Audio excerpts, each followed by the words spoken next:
What's up sa inyo mga kalapatids? Ito nga pala ang gagawin natin. Magpapakain tayo ng ating mga inakay. Ito nga pala yung mga inakay natin. Ito yung binigay sa atin na inakay, lahi ng Haimelim. Tapos ito naman mga anak ng fansi natin. Ito yung fansi natin, oh. Ito yung mga kalapatids, sobrang dami nilang sinasayang na patoka. Mas marami pa atang sinasayang kaysa sa kinakain nila. Tapos ito nga mga kalapatids, yung isang inakay. Bali, isa lang muna yung nilagay ko dito para masubuan na maayos. Kasi itong puti na to mahina siya magsubo. Pero yun, yung English barb, malakas siya magsubo. Pati yung hindi niya anak, masusubuan niya nga ito. Ayan. Pero ngayon mga kalapatids, tutulungan na natin silang pakainin itong mga inakay nila para kumento naman yung katawan. Gamit ito mga kalapatids, ginawa ko lang pala to. Itong syringe, tapos naglagay ako ng parang flexible hose. Ayan siya. Binutasan ko lang ng malaki yung syringe para magkasya itong patoka. Ito yung patoka na gagamitin natin mga kalapatids. Integra na number 1 ata to.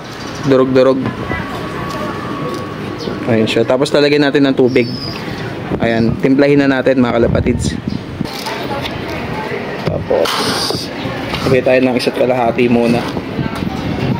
Kaya integra pala ginamit natin mga kalapatids kasi subok ko na to, mabilis siyang matunaw compare sa ibang pellet. Gawin na natin. Kunin ko na to mga kalapatids, itong ibon na to.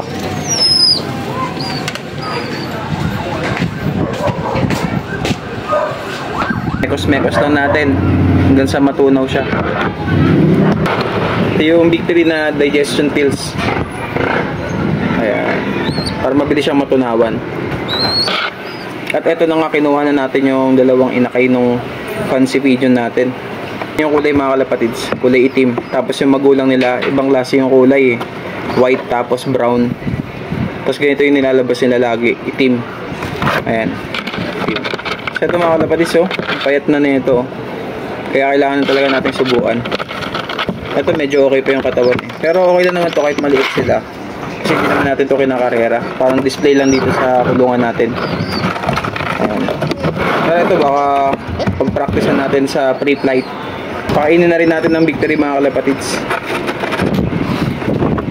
Kakabili na naman natin ito eh. Marami tayong stock na ito. Kaya bigyan na rin natin itong mga fancy kahit hindi natin nilalaro.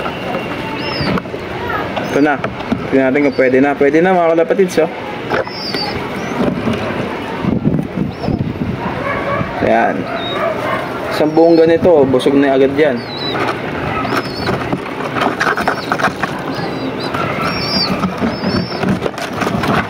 Ayan nyo.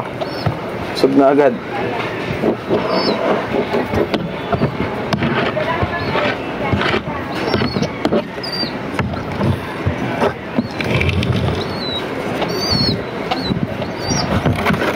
Yun yung mga kalapatids, oh.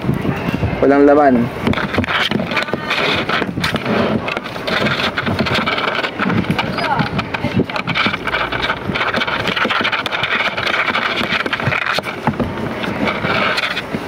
Busog na. Busog na agad.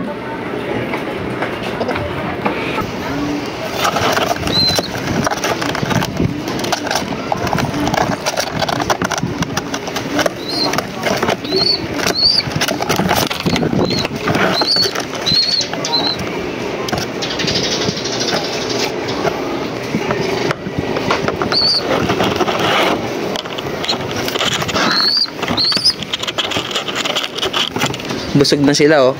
Tignan niyo mga kalapatids, yung mga butchi nila. Ayan, ang lalaki na.